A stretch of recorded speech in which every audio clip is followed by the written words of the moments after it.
Welcome back to the channel. It's time to talk about the very best comic books that you can buy this week. And I'll just say this, DC Comics had a phenomenal week. They actually had a lot of really good stuff. They did have a couple of things that I wouldn't buy, but even the stuff that wasn't recommended this week was actually kind of good. Like, we're not going to talk about Nightwing. You can go out and read Nightwing and you will be very happy. Marvel had a very midweek. Nothing really we're going to recommend here, but nothing too terrible there. And we're certainly going to recommend 4 indie comic books. And here to talk to me about that, as always, is Drew from Comics Elite. How you doing, Drew? I'm doing fantastic. Yeah, DC had a terrific week last week. It's a shame Marvel didn't. But hey, them's the breaks. But let's talk about some great comics. Yes, let's get into the indie comics first. I'm recommending Prodigy, the Icarus Society #5 from Image Comics. Mark Millar and Matteo Buffagni. This is the wrap-up, I guess, of the second Prodigy series. I think the most intriguing part about this, and we do get a lot of twists and turns and good resolutions in here, is the main character, Crane. I think Mark Millar has created a really powerful protagonist that you can kind of identify with, but still has a lot of mystery to him. So you want to keep reading about the character so you can learn more about him, and you want to see him win and everything, but you're fully invested on what he's going to do in the future. Absolutely. And the other thing about this character he's set up is that he's more or less a genius. But at the same time, he does make mistakes, which was great. You know, it's something you don't necessarily get from a Marvel Comics character or a DC Comics character at times. But that's what's great about this character. He does have flaws, and that makes for a compelling character. Yeah, this issue wraps up the second volume. This was an action-packed issue.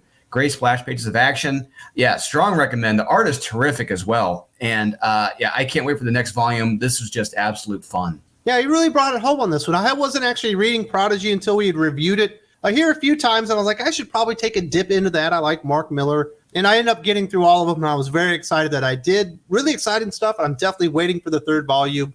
Next up is a big recommendation from you. You've been on this Opus series from the very beginning. Frank Frazetta's Death Dealer #7. Mitch Iverson writing, Stefano Martino on art, an ode to a classic character created many moons ago, about 40 years ago at this time, and you've been loving this series from day number 1. Yeah, absolutely. Even though the past 2 issues were kind of more or less filler issues, it's kind of speed bump issues, they weren't the best, but the team is back on this issue, and it's a chef kiss. It's beautiful. The opening with the young Kerr, our hero, he's earning his right to be with his people.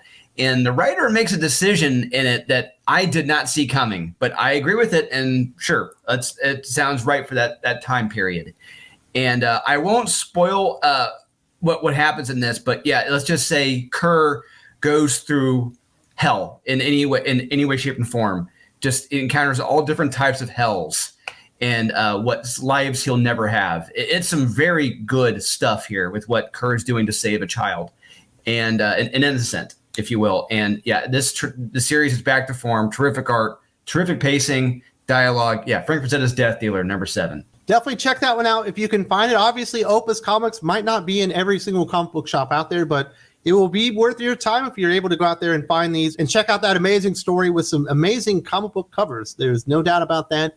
Let's go back to Image Comics with Junkyard Joe #2, Jeff Johns, Gary Frank. Obviously, they had Geiger that this is kind of spinning out of here. Different character. Same great art, same great creative team. With the first 2 issues of Junkyard Joe so far, I am loving this. This is what I want. And yeah, we follow our hero, the cartoonist from issue 1. It is now modern day after Vietnam, and he's getting ready to retire from doing his newspaper strip. And he gets a surprise visitor late at night, which kind of like tells him, oh my God, I was not hallucinating, despite what the army told me. It's all true. And yeah, there's also, let's just say, some characters who may be hunting down Junkyard Joe and the cartoonist, which could be leading to some interesting conflict the next issue or so. Yeah, the issue is amazing, very well paced. The art by Gary Frank is terrific. He nails all the emotions perfectly. Yeah, I cannot recommend this issue enough. It's only been 2 issues, but both issues have been terrific. I love it. And if you're a Jeff Johns fan, we are not done talking about him and his work. We're going to be talking about him in DC Comics. But before we get there, let's talk about the last recommendation. She Bites #2 from Scout Comics, Hedwig Hale, with Alberto Hernandez Rivero on art.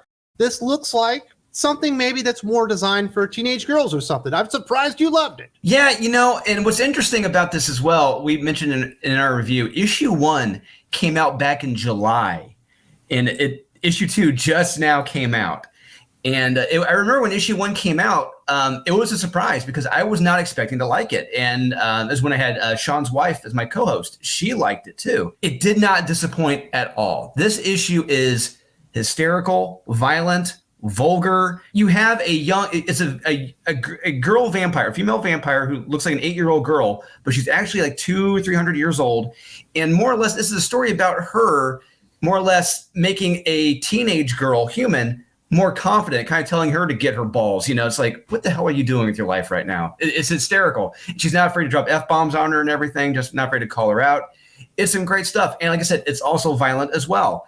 And I cannot recommend this enough. This issue is very much a surprise, and so was this series so far. Yeah, She Bites #2. Got to check it out. Definitely go out there and support Scout Comics if you get the opportunity.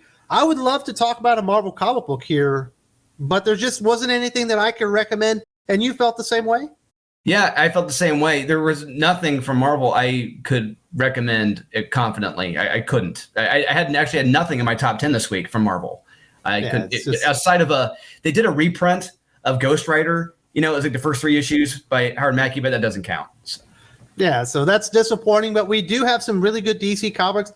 And I will say again, if you go to your comic book shop to get these comic books and you see some other DC books around there, as long as it's not Dark Crisis, Young Justice, DC has a pretty damn solid week. Maybe if it's not something I recommended, it's likely to be pretty high quality anyway. But first up, we do have to recommend Batman Superman World's Finest, Mark Waid, Dan Mora, continuing the story of Boy Thunder kind of coming into his own. This time we get a big reveal about the character. We've certainly been hinted that he was holding a deep, dark secret, but he confides in Superman. We get a pretty cool moment here, and he seems like a real X factor of the DC Comics universe. He seems like maybe he's trending good, but this character definitely feels like he might ultimately be bad. There may be some flubs with the story he told, because he does tell us about what he may or may not have done. He may or may not be leaving out some facts. He could be an unreliable narrator. I flippin' love this issue. Almost everything about this was near perfect for me, especially the art by Dan Mora. Dan Mora's art in this is terrific, and the colorist does a terrific job in this too. It is so bright and vibrant, especially when we get to the Teen Titans.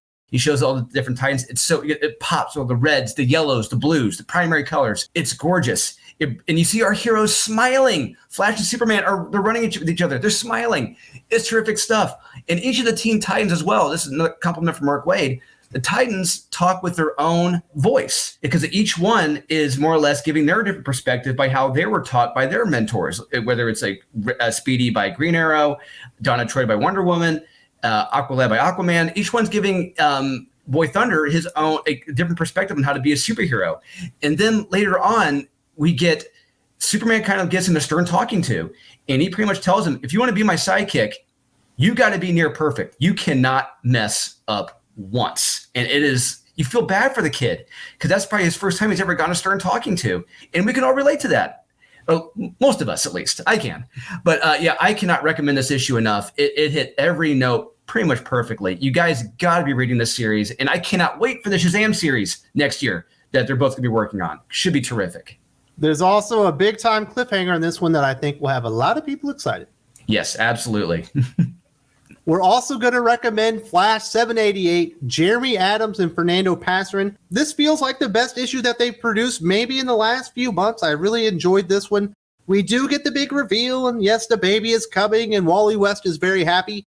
But the coolest thing about this, which is even better than that, is all the rogues show up. It felt like a true classic old school Flash story. It was a ton of fun. Is it the deepest story we've ever seen in the history of Flash comic books?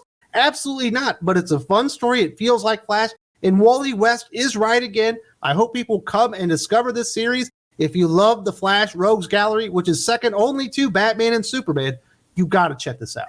Yeah, absolutely. This is probably the best issue I've enjoyed from the Flash since the Eclipso conflict they were having a few months ago, which I thoroughly enjoyed.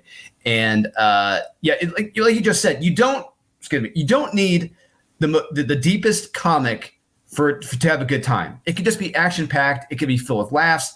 It could be well-paced for it to be a great comic. And yeah, like you said, it's not the deepest, but it's just a fun comic. You're able to escape in this. And the art by Fernando Passarin in this is terrific. how he draws all the rogues. They look. It's great to see them all back. They look amazing. And the moment between Linda and Wally, the stuff between them, they're talking with each other, is fantastic. And the big reveals with the mayor, as well as his rise to power, I love that.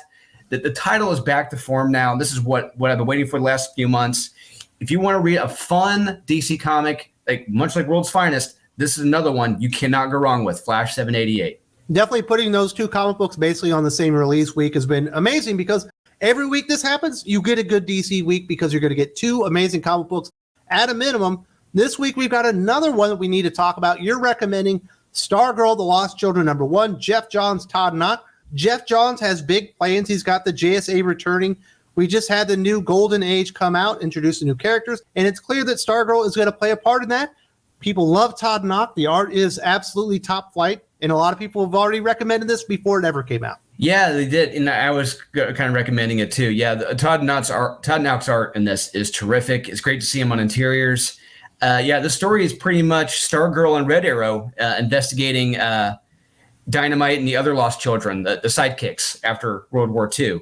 And we also follow Dynamite, former sidekick, who's become an old man at this point, who's on the hunt for these 13 other characters that recently popped up in the last few miniseries events, like Flashpoint Beyond and the one JSA one shot that came out. And let's just say Dynamite, he may have discovered that that may have been something more than he bargained for, if you will. Because the story, it starts off as a mystery, but what's weird about it is that it turns into a possible horror story, maybe. It's got a good mystery, suspense, horror vibe toward the end. It's like, whoa, where are we going with this? But I do like it. It's different, and I cannot recommend this enough. This was a very, very fun read. And it was a very, very fun comic book week. I was very satisfied. I definitely got my money's worth. Were there a couple of letdowns here or there? Yes, I did talk about them earlier, but it's so much more fun talking about the good stuff. And I do want to say thank you very much to Drew for joining me. Thank you. Thank you for having me. And guys, real quick, in a couple weeks, Born in Blood #3 will be out in stores. They just came into Comics Elite. We got the John Royal right here, the main cover A. Then you got the Ryan Kincaid right here. Yeah, 2 weeks, guys, November 29th. Please do check it out. You will not be disappointed. Looks like it was cold in Ryan Kincaid's art studio. Yes, it was. It looks like, yes. It's terrific. If you are not sold on Batman, Superman, World's Finest, and what we presented right here, I did go a little bit more in depth on the series, kind of talking about the things that were really working without spoiling all the things that are happening, because I don't want to spoil these great comic books for you. But if you need more information, I did a whole video pointing out all the great things about this series. They hold true to this day. Mark Waid and Dan Moore are knocking it out of the park. If you can't see the video here, there's also a link in the video description.